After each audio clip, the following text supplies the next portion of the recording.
জয় মিললেও বাঁকুড়া শহর এলাকায় কেন বিপুল সংখ্যক ভোটে পিছিয়ে শাসক তৃণমূল? ময়নাতদন্তের দল। লোকসভা ভোটে রাজ্য জুড়ে ভরাডুবি হয়েছে গেরুয়া শিবিরের। বাঁকুড়া লোকসভা কেন্দ্রে তৃণমূলের কাছে হারতে হয়েছে প্রাক্তন কেন্দ্রীয় শিক্ষা প্রতিমন্ত্রী সুভাষ সরকারকে। সারা রাজ্যের এই সবুজ ঝড়ের মাঝেই তৃণমূলের কাঁটা হয়ে রইল বাঁকুড়া শহর। শহরের 24টি ওয়ার্ডের মধ্যে 21টিতেই এগিয়ে গেরুয়া শিবির। বাঁকুড়া শহরে কেন এমন উলটপুরাণ? এর পেছনে কি রয়েছে অন্তর্ঘাত নাকি অন্য কিছু, তা জানতে ফলাফল কাটা ছেঁড়া করতে শুরু করেছে তৃণমূল। বিজেপির যুক্তি, শহরের শিক্ষার হার বেশি থাকায় মানুষের রায় গেছে গেরুয়ার পক্ষে। বাঁকুড়া সহ বাঁকুড়া বিধানসভা দীর্ঘদিন ধরেই তৃণমূলের শক্ত ঘাঁটি হিসেবে পরিচিত। 2021 সালে সেই ভিত ভেঙে দেয় গেরুয়া শিবির। যদিও গত পুরসভা নির্বাচনে বাঁকুড়া শহরে কার্যত ধরাশায়ী হয়ে যায় বিজেপি। পুরসভার 24টি ওয়ার্ডের মধ্যে 21টিতে সরাসরি তৃণমূল এবং 3টি ওয়ার্ডে তৃণমূলেরই বিরুদ্ধে নির্দল প্রার্থী জয়লাভ করে। কিন্তু 2 বছর যেতে না যেতেই এই লোকসভা ভোটে ফের উলটপুরাণ। বাঁকুড়া লোকসভা কেন্দ্রের মধ্যে 6টি বিধানসভায় তৃণমূল এগিয়ে থাকলেও বিজেপি বাঁকুড়া বিধানসভায় ব্যাপক ভোটে এগিয়ে থাকে। বাঁকুড়া বিধানসভায় বিজেপি এগিয়ে রয়েছে 16,312টি ভোটে। এই ব্যবধানের বড় কৃতিত্ব বাঁকুড়া পুরো এলাকার। জানা গেছে পুরসভার 24টি ওয়ার্ডের মধ্যে 21টিতেই গরিষ্ঠ ভোট পেয়েছে বিজেপি।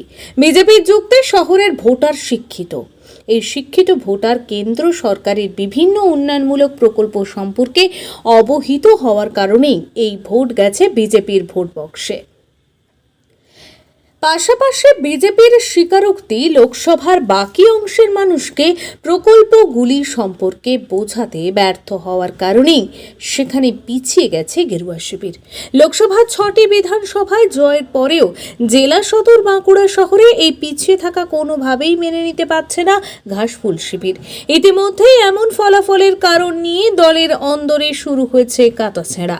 তৃণমূলের দাবি, পানীয় জল থেকে রাস্তাঘাট সর্বক্ষেত্রে পুরসভা ব্যাপক উন্নয়ন ঘটিয়ে থাকলেও শহরে কেন এমন শোচনীয় ফলাফল হলো তা খতিয়ে দেখা হবে। এক্ষেত্রে অন্তর্ঘাতের তত্ত্ব একেবারে উড়িয়ে দিতে পারছেন না বিশেষজ্ঞ মহল। ব্যুরো রিপোর্ট, জঙ্গলমহল দর্পণ। জনতা পার্টি কেন্দ্রে সরকার রয়েছে। মোদিজি সাধারণ মানুষের জন্য, মধ্যবিত্ত মানুষের জন্য এবং দেশের সুরক্ষা, অর্থনৈতিক প্রগতি, বিভিন্ন ইনফ্রাস্ট্রাকচারে যেভাবে দেশ শক্তিশালী হয়েছে, বিদেশ নীতিতে দেশের ছবি একটা বিশেষ জায়গাতে পৌঁছে গেছে। তো স্বাভাবিক আছে শিক্ষিত ভোটার এবং শহরবাসী ভোটার তাদেরকে এই ক্ষেত্রে বিশেষভাবে আকৃষ্ট করেছে এবং তারা এটা উপলব্ধি করেছে যে ভারতবর্ষের বুকে প্রধানমন্ত্রী হিসাবে নরেন্দ্র মোদীকে পুনরায় প্রয়োজন আছে। এবং সেই কারণে শুধু শহরের ভোটার নয়, একটা বড় অংশের যারা টিভি, সোশ্যাল মিডিয়া এবং খবরাখবর বেশি রাখেন, তাদের কিন্তু এই ভোটে মোদিজির প্রতি আস্থা দেখানোর সেই চিত্র ফুটে উঠেছে বিভিন্ন জায়গায় জায়গায়। কিন্তু গ্রামাঞ্চলের মানুষ, তাকে শিক্ষিত করার প্রথম টার্গেট ছিল এই সরকারের। তাকে শিক্ষিত করতে পারলেন না কেন? তাহলে তো সেই এলাকার ভোটটাও তো বিজেপির পক্ষে পড়তো। গ্রামাঞ্চলের মানুষের ক্ষেত্রে এই ধরনের বিভিন্ন যে সামাজিক মাধ্যমের ব্যবহার বা টিভির, সেই জায়গাটা তো কম।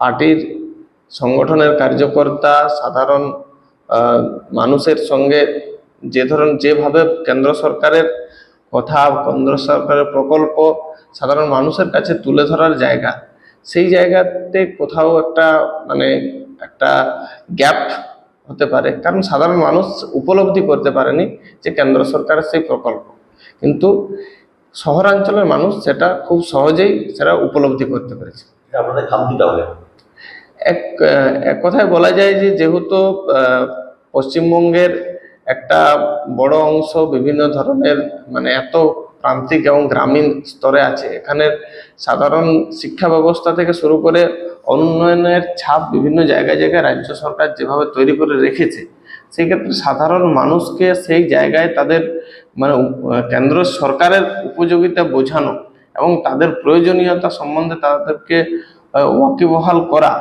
আর যেভাবে মানে তৃণমূল কংগ্রেসের মিথ্যা প্রতিশ্রুতি এবং এই ধরনের গুলো সেই জায়গাতে কোথাও একটা তাদের মনের মধ্যে জায়গা করে নেওয়ার জায়গায় একটা খামতি রয়েছে। পৌরসভা এলাকায় তৃণমূলের ফল খারাপ হয়, এটার কারণে কি কারণ হতে পারছে? কারণ এটার পিছনে এক তো যেভাবে মানে দুর্নীতি, চাকরি চুরির মতন বিশেষ করে মধ্যবিত্ত সমাজকে মানে সব থেকে বঞ্চিত হয়েছে, শিক্ষিত সমাজ বঞ্চিত হয়েছে তৃণমূল কংগ্রেস দ্বারা। তাই সেই ক্ষেত্রে একটা বড় অংশের মানে তাদের থেকে বিমুখ হয়েছে শাসক দল থেকে। আর ভারতীয় জনতা পার্টির স্বচ্ছ প্রশাসন, কেন্দ্রের দুটো টার্মের সরকার সেই স্বচ্ছ প্রশাসন, দুর্নীতিমুক্ত প্রশাসন রেখেছে।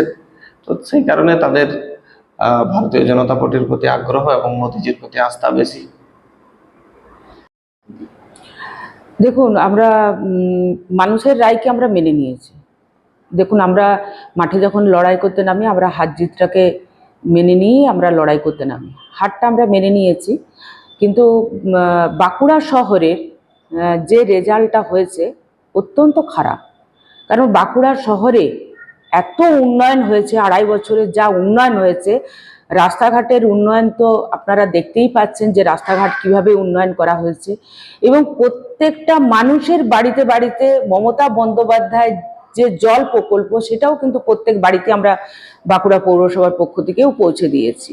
এবং আমরা বাঁকুড়া পৌরসভার পক্ষ থেকে মানুষের প্রতিনিয়ত আমরা মানুষের পরিষেবা দিয়েছি, এবং করোনার পরিস্থিতিতেও মানুষের পরিষেবা বাঁকুড়া পৌরসভার পক্ষ থেকেও আমরা করেছি। কিন্তু কি কারণে এই রেজাল্ট আমাদের হলো, সেটা কিন্তু আমরা দলগতভাবে আমরা সেটাকে খতিয়ে দেখব, কেন হলো, কি কারণে হলো, সেটা নিশ্চয়ই আমরা খতিয়ে দেখব।